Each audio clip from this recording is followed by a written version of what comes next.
So here are the online etiquettes before we begin this webinar. First, be on time. Make sure that you mark your calendar beforehand in order for you to access this webinar. So for the second one, mute your microphone when you are not sharing in order to keep the quality of the sound functional during this webinar. So for the third one, respect the speaker by listening attentively. Respect is the number one rule in this webinar in the sense that showing value for their efforts is highly encouraged. So for the fourth one, if you have questions, use the chat box for the moderator to notice us, and we will bring them up at the end of every presentation. For number 5, be careful of what you wear when on a video conference from home, as it is a formal discussion that needs formal appearance of the audience and sleeveless is highly prohibited. Number 6, check your internet connection, your headset, microphone, and camera in order to make sure that things are really working. So for number 7, stay focused, avoid multitasking, as you cannot serve 2 masters but only one. For number 8, prepare for a backup plan if one doesn't work, so you will be having an alternative. For number 9, just speak at the normal level. You just need to shout as it could destroy one's hearing, but a normal level of voice will do. For the last one, number 10, do not leave the conference room without permission. Be professional. Wait until the webinar ends and it's now your turn to say goodbye in a respectful manner. That's all for some reminders.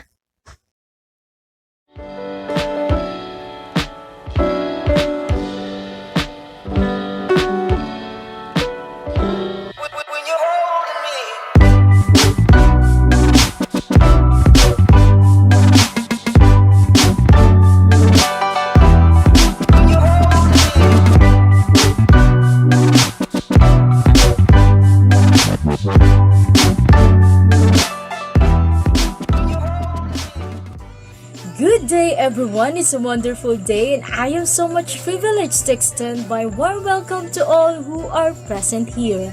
Thank you all for finding time and visiting our today's webinar. I am Shamay Mandrique and I will be your host for Media and Cyber Literacy in EDUC110, building and enhancing new literacies across the curriculum. So before we proceed to the presenters, let's have first the opening prayer followed by the national anthem. Please let us bow our head and feel the presence of the Lord. Dear God, thank you for the opportunity to meet together. Please help us to come together to make this institution reflect your kingdom. Breathe life into our ideas and decisions. Help us build a team that has love and respect at its heart. Give us the strength to continue working for your kingdom in this time of pandemic. Lord, come give us the inspiration to be the best we can be. May we be a shining example of your goodness and truth within, wherever we are. Inspire our thoughts, discussions, and ideas, and continue to remind us that all that we do here today, all that we accomplish, is for the pursuit of truth for the greater glory of you. We ask these things in your name. Amen.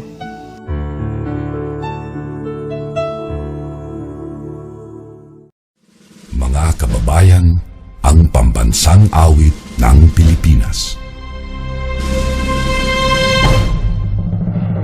Kayang magiliw, helas ng sinakanan, alam ng puso, sa dikit mo'y buhay.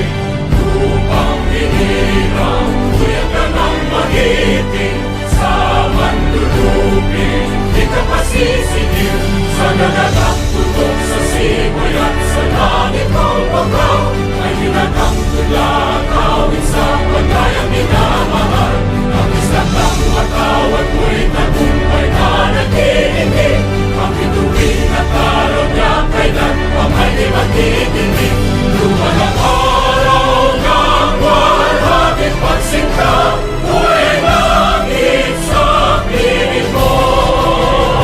Ang inigaya na pagkay mga amin, ang mamatay ng dahil sa'yo.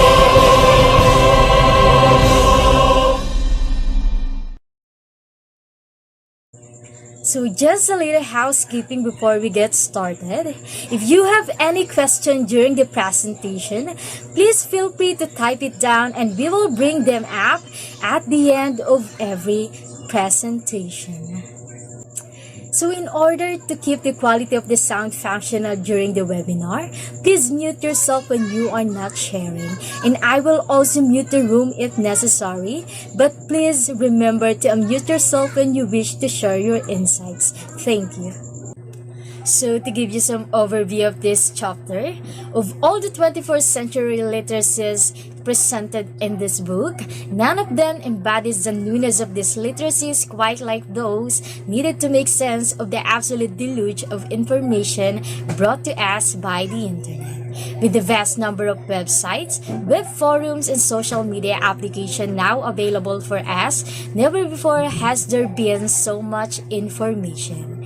In nearly every form imaginable, from nearly every source imaginable, available to us 24 hours a day, no matter our location. Where once we had librarians or information custodians, as you will, to curate the information we regularly ingest, now there is nothing standing between the individual and the wellspring of information presented by the internet.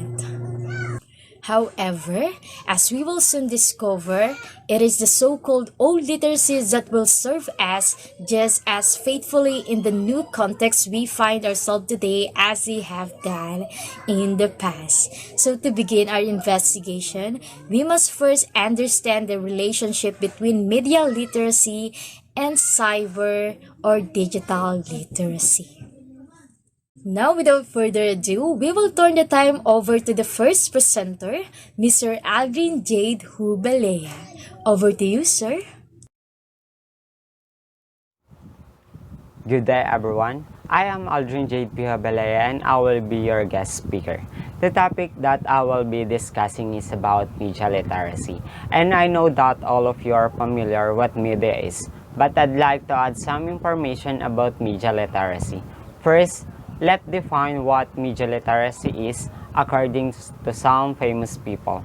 According to Adolf Haid, 1993, he defined media literacy as the ability to access, analyze, evaluate, and communicate messages in a wide variety of forms. It means that using media, we can express our thoughts and feelings about particular issue, and we were able to communicate with the person through the online platforms such as Facebook, Twitter, Messenger, and others. According to Chris and Potter, 1998, they define media as the ability to access, analyze, evaluate, and create messages across a variety of contexts. It also means that we can easily find information and analyze it. The idea of creating idea across a variety of contexts. For Hobbes, 1998, he said that it posits that in terms of use by modern scholars to refers to the process of critically analyzing and learning to create one's messages in print, audio, video, and multimedia. It means that we create and analyze an idea that been done through expressing it in using media. Perhaps it is the simplest sense. Media literacy can define as the ability to identify different types of media and understand the messages that they are communicating. The exact type of media varies from television, radio, newspaper, magazine, books, handout, flyers, and etc. But the only have they common is they were created by someone, and that someone has a reason for creating them. For Void 2014, according to him, media literacy in education began in the United States and United Kingdom as the direct result of war propaganda in the 1930s and the rise of advertising in the 1960s.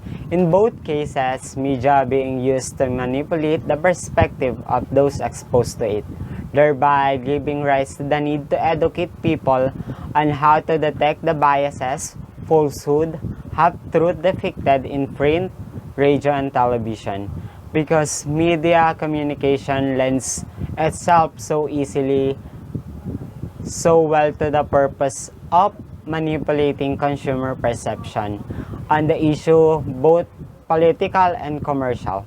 Being able to understand the why behind the media communication is the absolute heart of media literacy today. Some scholars and educators have been debating on how media literacy should be defined and taught. So the National Leadership Conference identified the 5 essential concepts that is necessary for any analysis of media messages. For the first one, media messages are constructed. Means that it should be well organized to avoid misconception. For the second one, media messages are produced within economic, social, political, and historical and aesthetic context. It means that what happened in one country in terms of economic, social, and political should be written so that people are aware on what is happening. The third one is the interpretative meaning-making process involved in message reception consists of interaction between the reader and the text, and also the culture. For the fourth one, media has unique languages characteristic which typically varies from forms, genre, and symbol system of communications. For the last one, media representation play a role in people's understanding of social reality. What these 5 concepts boil down that while the producer of the particular media has an intended meaning behind the communications, what actually gets communicated for the consumer depends not only on the media itself, but also on the consumer themselves and on their respective cultures. The consumers perceive meaning is what develops into how people understand social reality. An immediate example of this is the media portrayal of Mindanao. Because so little good news coming up from the island is communicated by the news network. The average Filipino who might never have been to Mindanao comes to believe that the entire island is involved in armed conflict, that anyone from Mindanao is somehow involved in the conflict, and therefore refuses to go there, nor allow any of his or her relative to do so. It is unlikely that this was the news media intention, but it is the viewer's interpretation that ultimately determined his or her beliefs and behaviors. To sum up all the being stated above, media literacy is the ability to identify the types of media and understand the messages they are communicating, including who is the intended audience and what is the motivation behind the message. Thank you, sir, for giving your valuable insights on the topic. So with that, we will go ahead and take some time for questions. Mr. Rubelea, my question for you is, why media literacy is important nowadays?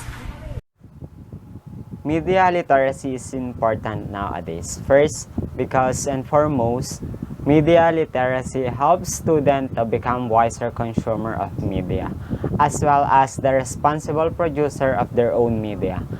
Media literacy will continue to play a key role in creating a new generation that can retain critical thinking skills in the midst of a media blizzards. Thank you for giving your valuable insights about the topic. Now, for the continuation of our discussion, let me call on our second presenter to give her knowledge on what media literacy is not. Over to you, Ms. Buela. Thank you, Ms. Shamay, for a wonderful introduction. Given the broad and well-explained information about media literacy that was presented by my co-speaker, Mr. Hobilea, it is much more easier for us to determine what media literacy is not. Right now, let us analyze the list that I will present that are often mistaken for being representative of media literacy. First, criticizing the media is not. Bashing and sharing misleading information does not include in media literacy, but criticizing media is part of it. In the sense that criticizing that could lead giving other people accurate informations, it merely suggests that media literacy give valuable and important information that would benefit other people, and bashing is not part of it. The second one is merely producing media. Producing media is part of media literacy, but not to the extent that it is just merely producing media. People that is media literate was the one who producing media, not the media itself. Once a media literate person were knowledgeable enough, it is much easier for them to create and produce media that will also inform other people. The third one is teaching with media. Media literacy is not just merely about teaching with media. It is not just about presenting videos and presentation, but it is also have an implication of teaching about media. It is simply says that it is hard to teach with media without any background or knowledge on how to use and incorporating media and teaching. It is better to include both teaching with media and teaching about it. The fourth one is viewing and analyzing media from single perspective. It is often mistaken that there is a single perspective for hidden media literacy. But as we all know, once a person was media literate, there is a possibilities of he or she could criticize the media with different perspectives. He or she may include other people's perspectives such as other hypotheses and theories that could help him or her in order to come up with his or her own. Thank you, Mom, for giving your valuable insights on the topic. So with that, we will go ahead and take some time for questions. Miss Buela, amidst pandemic, almost countries around the world already switched to media and digital platforms for almost everything: shopping, professional needs, education, and many more. But at the same time, we have seen the challenges faced by many people to use digital platform for day-to-day living. So my question is, what are your suggestions to address these challenges and increase media and digital literacy among people without enough knowledge in different digital platforms, especially to our dear students? Thank you, Ms. Talaga, for your question. Upon stating the challenges related to media and digital literacy, such as questions on how to use different media and digital platforms, lack of technology skills or support, spreading of online abuse, time required monitor, and many more. The fact that there are so much media and digital platforms and variety of informations online, it is important for you as the students by addressing these challenges through this. First, emphasize the importance of critical thinking skills. use social media for learning and collaborating, provide guidance on how to avoid online abuse, manage your time in using media and digital platforms, and manage media digital distractions. These suggestions will become effective once it was incorporated with actions. It is beneficial among students in dealing and acknowledging the technological advancements that we already experience right now. I hope I answered your question, Miss Talaga. Thank you again. Thank you again, ma'am, for your meaningful answer and fruitful discussion about what media literacy is not. So now we are entering into the third technical session for today, which is about the challenges to media literacy education and the digital literacy. Let us welcome our third presenter, Miss Maria Irish Paula Talaga.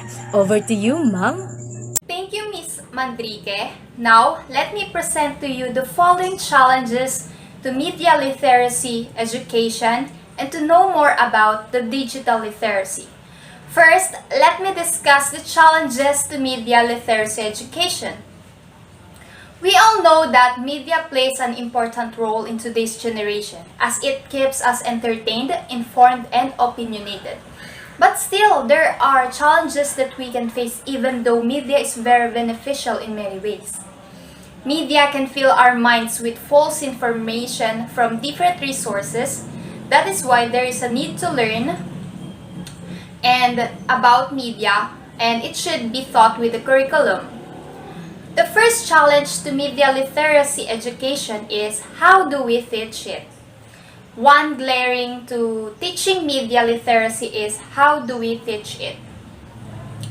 Teaching it as a subject in itself may not be feasible given how overburdened the curriculum is at the moment, while integrating it to the subjects that are currently being taught might not be enough to teach what are essentially media consumption habits, skills, and attitudes that are learned by doing and repetition rather than by mere classroom discussion. The second challenge to media literacy education is how to measure media literacy and evaluate the success of media literacy initiatives. So, according to Livingstone and Van der Graaf, they identified how to measure media literacy and evaluate the success of media literacy initiatives as if being one of more pernicious challenges that educators are facing in the 21st century, for the simple reason that if we cannot somehow measure the presence of media in our students, how do we even know we have taught it to them? Last challenge to the media literacy is media literacy best understood as a means of inoculating children against the potential harms of the media, or as a means of enhancing their appreciation of the literacy merits of media? So, that would be all for the challenges of media literacy in education. Let us move on to the next topic, which is the digital literacy. Digital literacy means having the skills you need to live, learn, and work in a society where communication and access to information are increasingly through digital technologies like internet platforms, social media, and mobile devices. So for the next is the first chapter of Yi, Hall, and Longshire. The book, they noted that how literacy always has something to do with the reading a text with understanding and comprehension, and that there are many kinds of texts, and each one of it requires a specific sets of skills to understand and making out meaning from them. So a digital literacy, also called the e-literacy, cyber literacy, and even information literacy, there is no different from those terms. Now, the word text can be images, sounds, video, music, or a combination of thereof. It could be blogs that are now very trending in Filipinos. So for the next is, usually, digital literacy is defined as the ability to locate, evaluate, create, and communicate information on various digital platforms. But it is technically cognitive and sociological skills needed to perform tasks and solve problems in digital environments. And it is originated in information and computer literacy. According to Sapiro and Hodges, there are so many skills and competencies that are listed in the curriculum. They also envisioned on promoting computer literacy, and it should be very familiar to every readers nowadays. So first was tool literacy competence in using hardware and software tools. Second is resource literacy. It is understanding forms and access to information resources. The third was social structural literacy. It is the understanding and the production of social significance of information. Fourth is research literacy, using IT tools for research and scholarship. Fifth was publishing literacy, ability to communicate and publish information. So for the sixth one is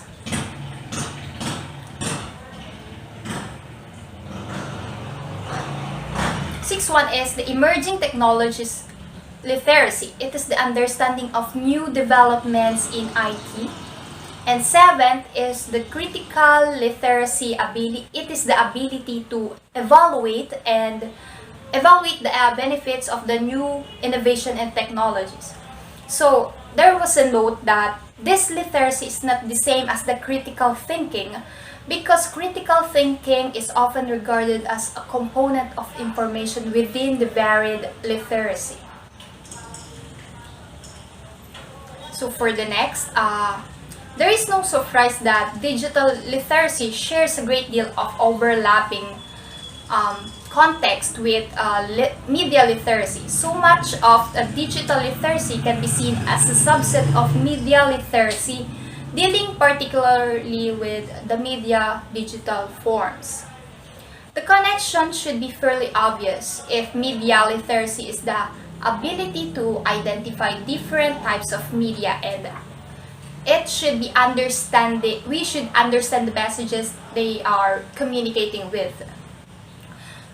Digital literacy can be seen as media literacy applied to digital media, albeit with a few adjustments. So for next is, the term digital literacy is not new for everyone. As Lanham said, in one of the earliest examples of a functional definition of the term, described the digitally literate person as being skilled in deciphering and understanding the meaning of images, sounds, and subtle uses of words, so that he or she could match the medium of communication to the kind of information being presented and to whom the intended audience is. Paul Gilster said and formally defined the digital literacy as the ability to understand and use information in multiple formats from a wide range of sources when it is presented via computers. And it is explained that not only must a person acquire the skills of finding things, and he also must acquire the ability to use these things in real life. That is the digital literacy. I hope I have given my full effort to discuss this topic. Thank you. Thank you, Mom, for giving your valuable insights on the topic. So with that, we will go ahead and take some time for questions. Miss Talaga, I have a question. What do you think is the reason why digital literacy is important? Thank you for your question, Miss Charmilyn. So, I believe digital literacy is very important in the sense that it helps most of us to acquire life skills needed in today's technology era, and as well as for students' academic skills. So, This digital literacy involves developing skills and knowledge that enable them to safely navigate and discern all forms of digital technology. Knowing these IT skills allows students to learn traditional subjects in innovative ways through educational courseware and online computer and resources. Teaching digital literacy in primary and secondary schools is all about understanding that today's children needs different types of skills and technological knowledge to think critically, evaluate their work, and engage with the global community. So I hope I have answered your question. Thank you again. Thank you, Mom, for giving your valuable insights about the topic. So now, let us proceed to the next presenter to further discuss digital literacy, specifically the Bowden 4 groups of skills and competencies. Please take over, Mr. Jerwish Banagan. Thank you, Ms. Shamay, for the introduction. And hello, everyone. Before we continue our discussion, I am hoping that everybody is fine and everybody is doing well during this quarantine. Without further ado, let's start with our discussion. Bowden 2008 collated the skills and competencies comprising digital literacy and contemporary scholars on the matter into 4 groups. First one is the underpinnings, the background knowledge, central competencies, and the attitudes and perspectives. These are the skills and competencies which, according to Bowden, comprises the digital literacy. But before I continue, let's do a recap. According to our previous speaker, Miss Iris, digital literacy can be defined as the ability to locate, evaluate, create, and communicate in using various digital platforms. Okay, that's clear. Now let's proceed to my topic. Underpinnings. According to Merriam-Webster, underpinnings is defined as the material and construction such as foundation. However, according to Bowden, this refers to those skills and competencies that support or enable everything else within digital literacy, namely traditional literacy and computer or ICT literacy. Basically, it refers to our ability to use computers and other gadgets or technology in our everyday life. Next one is the background knowledge. This largely refers to knowing where information or particular subject or topic can be found, how information is kept, and how it is disseminated. Having a background knowledge is important, especially on determining assigned task, because it will determine how literate a person can be when it comes to digital literacy. Having a background knowledge is important, especially on determining a assigned task, because it will determine how literate a person when it comes to digital literacy. Next, we have central competencies. These are the skills and competencies that a majority of scholars agree on as being core to digital literacy today. Namely, first one, reading and understanding digital text and non-digital formats. So this refers to our ability to comprehend digital text as well as the paper-based or textbooks. Next, we have creating and communicating digital information. So this refers to our ability to use digital platforms to communicate with the use of chat, email, and video call. Next, we have evaluation of information. This refers to our ability to determine the reliability of information. The next one is knowledge assembly. This refers again to our ability to manage the important ideas that would help us in improving our information and media literacy. Next, we have information literacy. This refers to our ability to comprehend information through digital network. The last one, we have media literacy. So this refers to our ability to use different platforms in creating media composition.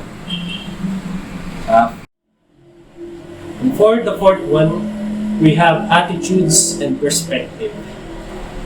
According to Bowden, he suggests that these attitudes and perspective links to digital literacy today, with traditional literacy saying it is enough to have skills and competencies.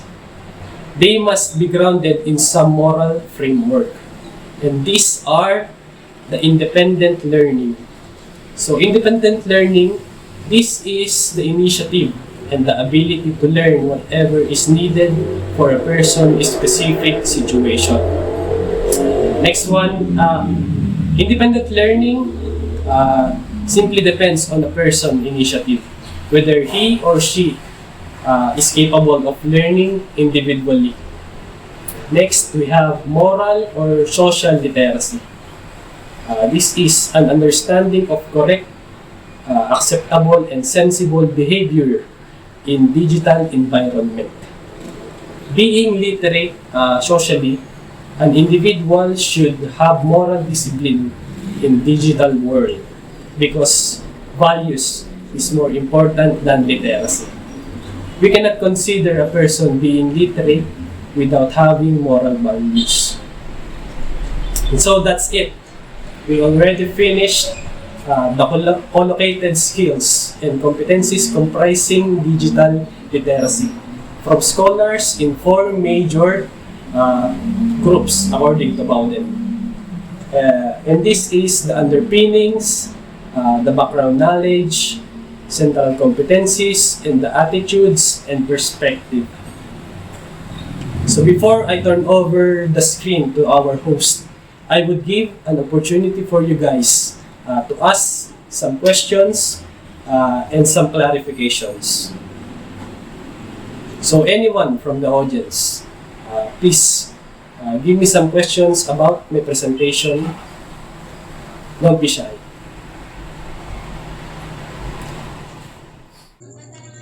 Thank you, sir, for giving your valuable insights on the topic. So with that, we will go ahead and take some time for questions. So my question is for Mr. Jerwish Banagan. So here's my question. Sir Jerwish, according to what you have said about moral values earlier, a person should possess in the digital world. So can you give us a specific situation so we can apply it in our life? Okay, thank you, Shamay, for that question. It all starts with self-discipline. In order for you to have moral value in digital world, for example, in browsing social media, you should be aware of the content that we are clicking, or let's say, think before we click. And you should also show respect and equity for diverse culture, since the digital world offers a vast connection to the use of internet.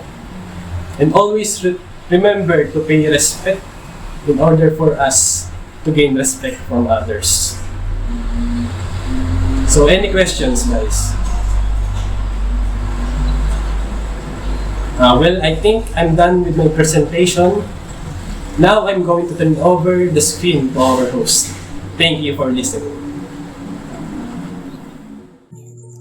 Thank you again, Mr. Banagan, and to the one who asked the question. So let us proceed to the next presenter for today's webinar. May I call on Ms. Jan Rosolo to discuss the information literacy and socio-emotional literacy within digital literacy. Over to you, Ms. Solo.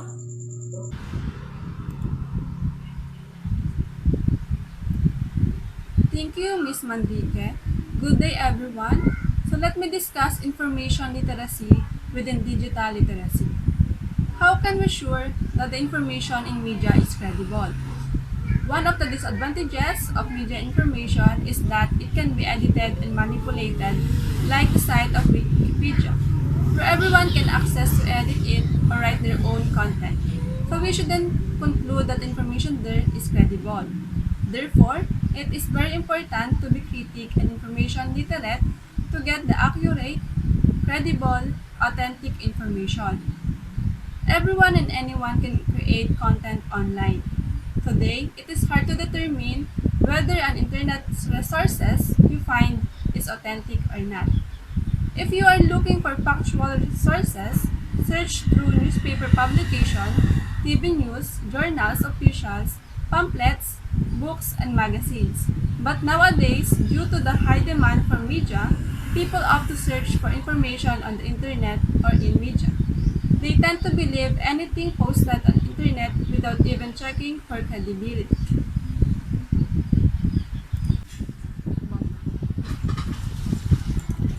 According to Eshat Alcalay in 2004, he draws attention to information literacy as a critical component of digital literacy as the cognitive skills that consumers use to evaluate information in an educated and effective manner.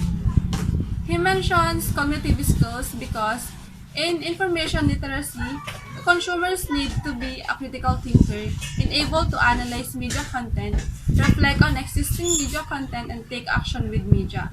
Information literacy acts as a filter by which consumers evaluate the veracity of the information being presented to them via digital media and thereupon sort the erroneous, irrelevant, and biased from what is demonstrably factual.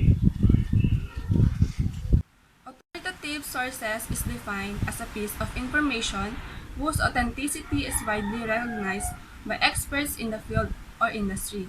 So it's better to be anxious about what we read even if it's from highly trusted and reliable place to collect information. As a user, we should aware that fake news sites publish incorrect data which readers believe the site because of their persuasive and believable nature. However, according to Eshat Alcalay and the company, majority of the studies on information literacies seems to concentrate more on the ability to search rather than cognitive and pedagogical aspects.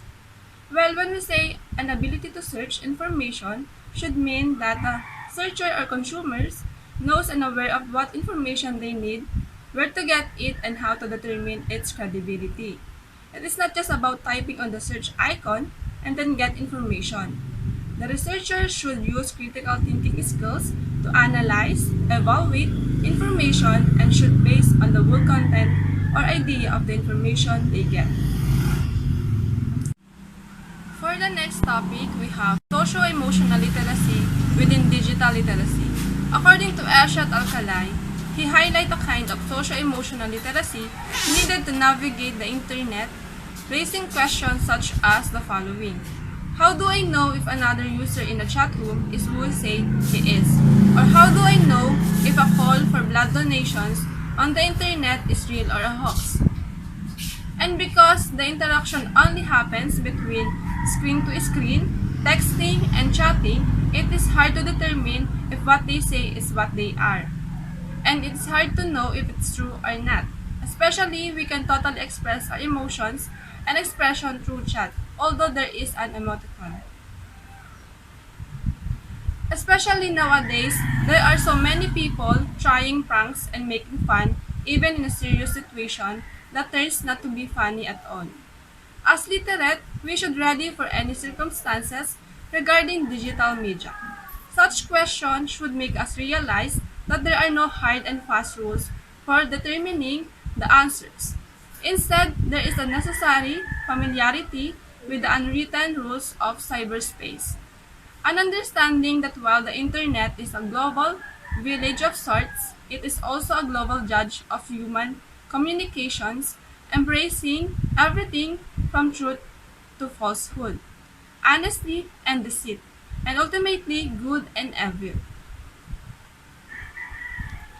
In addition, according to Eshat Alcalay, this socio-emotional literacy requires the user to be very critical, analytical, and mature, implying a kind of richness of experience that the literate transfer from real life to their dealings online. Due to the life experiences in scamming, fake news, etc., media consumers become overthinker which they think advance what might possibly happen, which helps them in dealing online smartly. For example, they might not believe that a Nigerian prince is becketing $100 million in gold bullion to them in exchange for their bank details. But they might be willing to believe that someone really is giving away 100 units of the latest smartphone in exchange for their contact information. Digital literate will analyze the situation which is much believable and possible. Who would believe easily that they are willing to hand on $100 million, thereafter it is a huge amount, unlike with the smartphone. Digital literate users know to avoid the traps of cyberspace mainly because they are familiar with the social and emotional patterns of working in cyberspace that is really just an outworking human nature. That's all. Thank you for listening. Thank you, Mom, for giving your valuable insights on the topic. So, with that, we will go ahead and take some time for questions. I have a question for you, Miss Ula.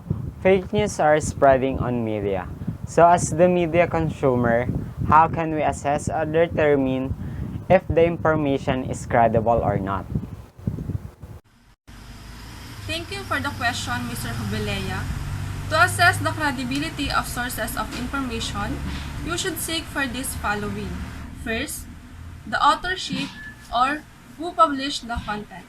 Second, where was it published or the publication.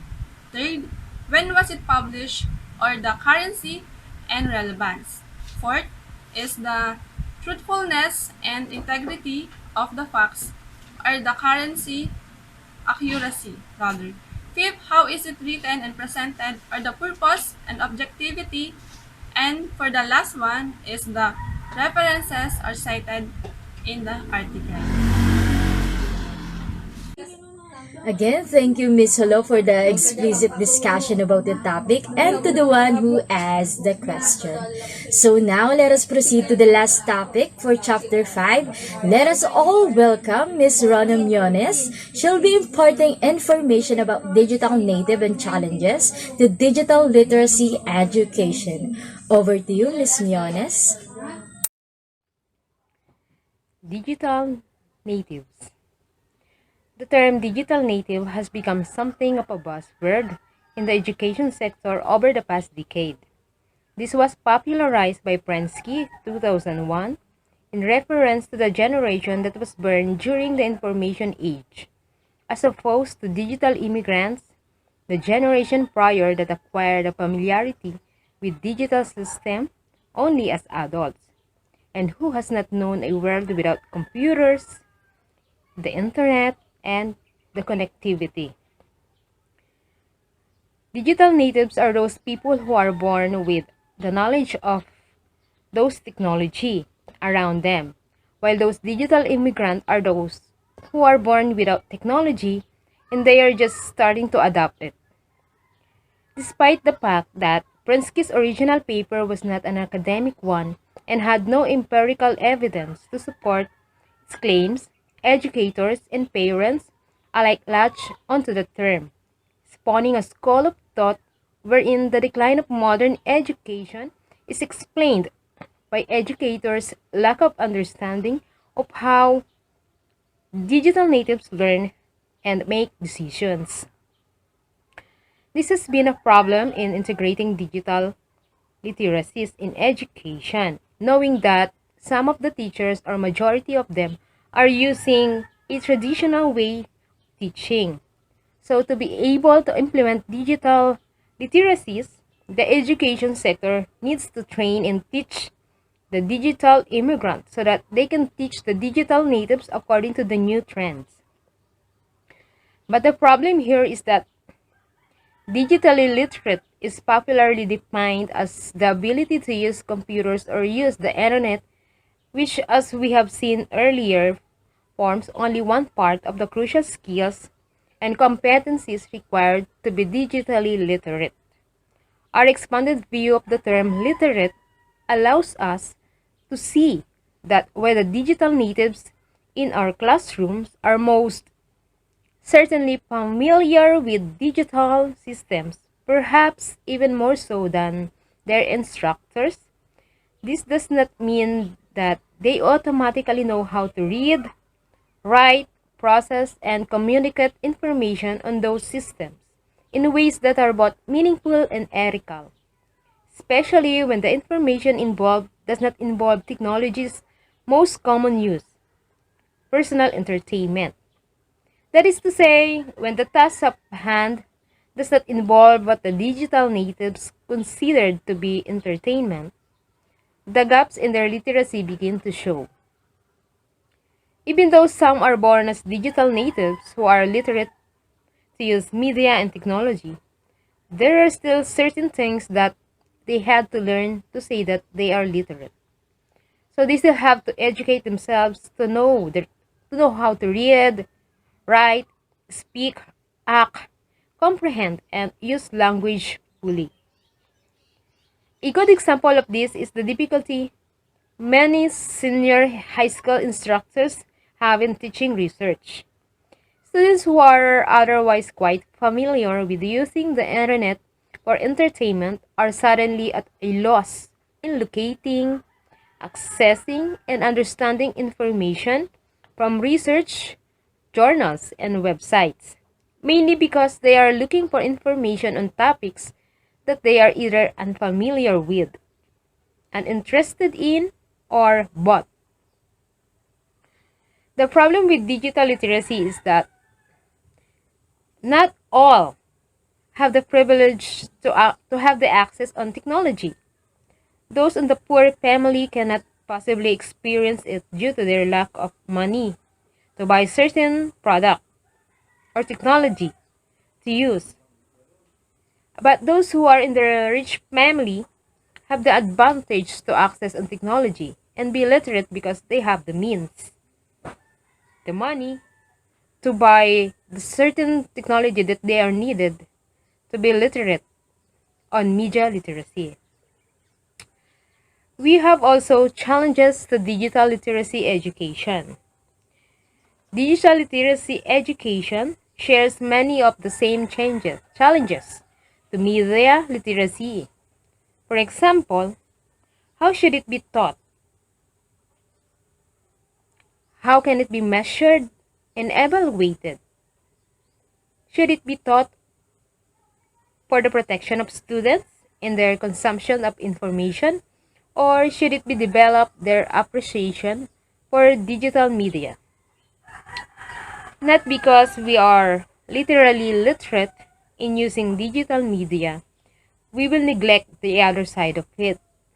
Still, as a digital native, we must know the essence of digital literacy and practice the netiquette, the right way or the ethical way of using media and internet. Those social media networks, we should also show the right way or act as a responsible person in using it. Thank you, Mom, for giving your valuable insights on the topic. So, with that, we will go ahead and take some time for questions. So, my question is for Ms. Rona Miones. So, as digital natives and students, why do you think we need to be educated by the curriculum? There are pros and cons, and it should be considered in using digital media. We should remember that digital technology was invented for us to educate ourselves and have an easy access to literacy. So we must not avoid or we must not neglect ourselves in learning or in discovering more about media literacy or media technology. But we also need to be responsible in using it. We must not let ourselves be drawn with it or be addicted on it. We should do some balancing on using digital media. And we should also consider that in using digital media, we are also showing everybody how we use it, access on it, and relay our life towards it. So be responsible in using digital media, and whatever technology may have been discovered, we should always be thankful and be responsible in using it. And that's all. Thank you.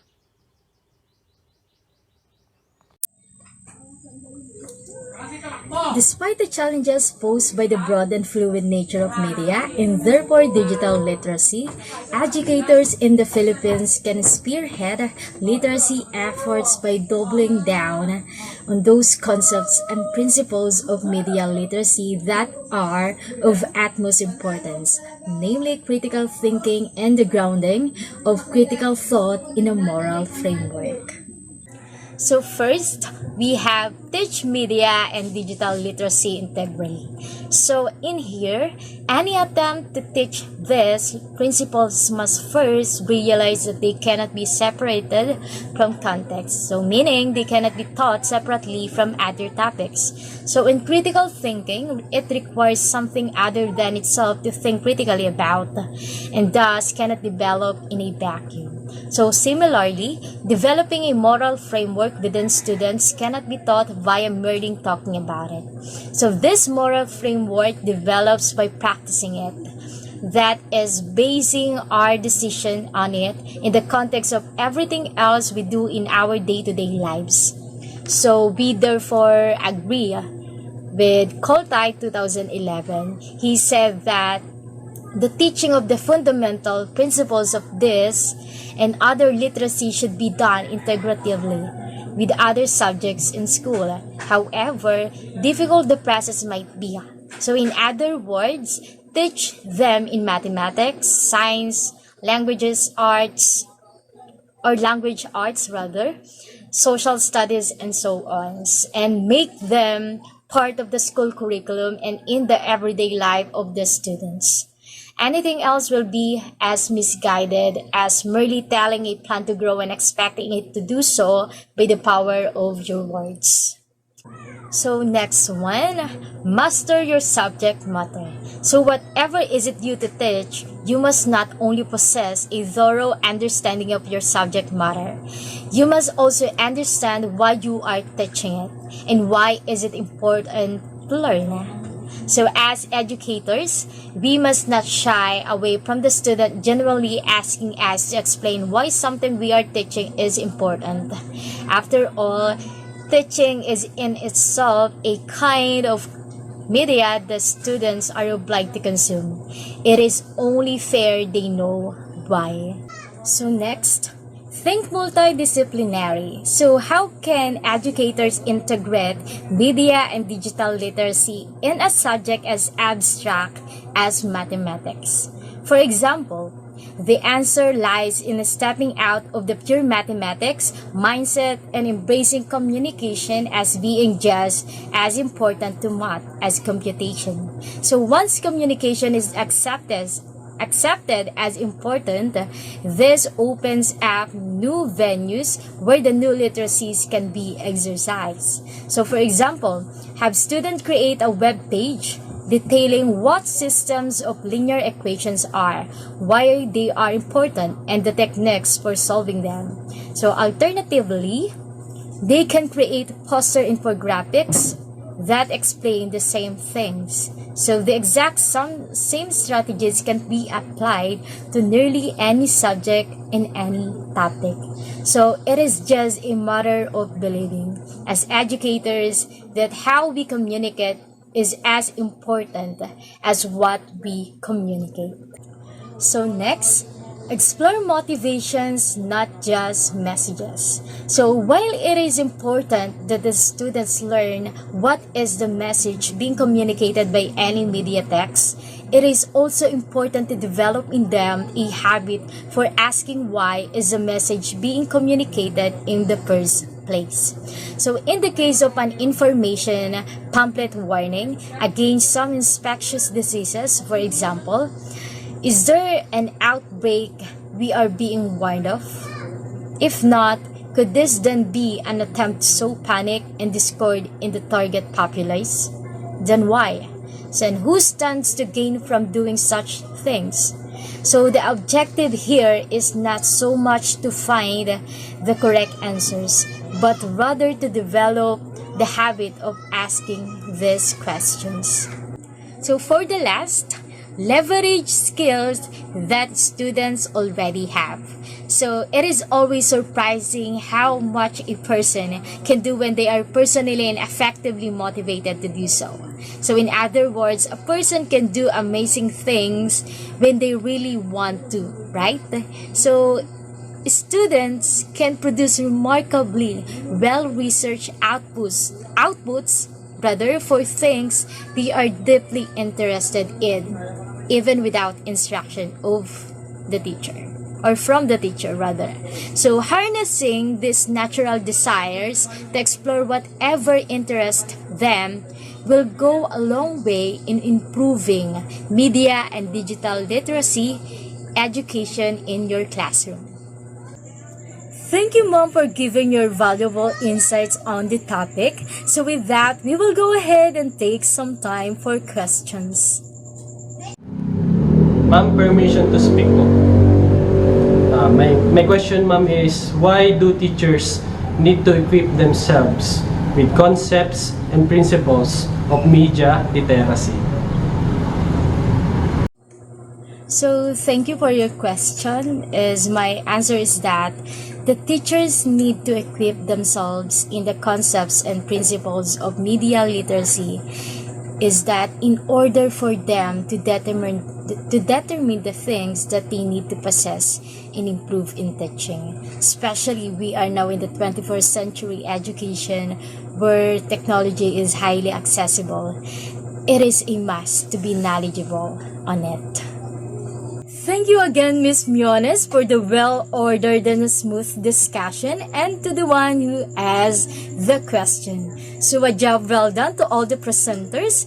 But before we go, let us recall first all the topic and make it clear. So may I call on again Ms. Buela to wrap it up?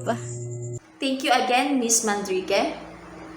Are you already knowledgeable enough after the discussion and insights of my co-speakers? I guess you were. To sum it up, media literacy is the ability to identify different types of media and understand its messages.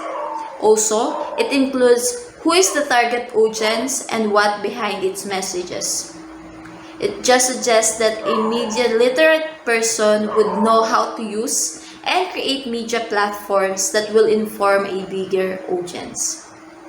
When it comes to digital or cyber literacy, it is defined as a subset of media literacy. It means that the ability to locate and create information on various digital platforms. While information literacy, it is the ability to locate, access, and evaluate information from a variety of media sources.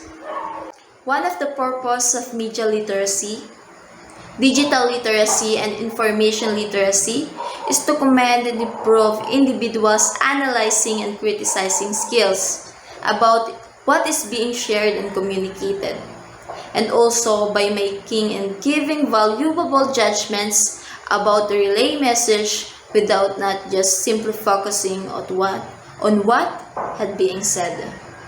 So that's it. I hope you have learned a lot. Have a nice day, everyone. Thank you again, Ms. Bella, for that clarification. I hope everyone clearly understood the discussion about media and cyber literacy and gained knowledge to apply it in our life. I think we're good for now. We have come to the end of this webinar. We would like to thank everyone who made this webinar possible, and I thank all the speakers for their valuable discussion. Again, I am Shamay Mandrique, your host. God bless and keep safe.